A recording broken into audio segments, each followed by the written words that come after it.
नों खर गाज्रिनाथ' थां थां तेजपुर मेन्टेल हस्पिटालाव खर'खौ फाहामजायो थां। निबासि नों गावखौनो सायासि होननानै लानाय जाहोना मा?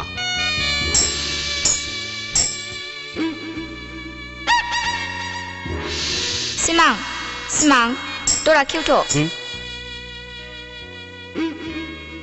सिमां मा खालामनो लामायाव आंनि सासे लोगोआ गावसिनाव ब्रा ब्रा हाबलांनो लिंलांनायलाय हाबनानै डेट मथे सफैनाय जायाखिसै। नै दाबो आं फैनाय बासा लामा ससेयाव गाज्रि जानानै बेसिम थाबायना फैनायलाय मोनालायबाय।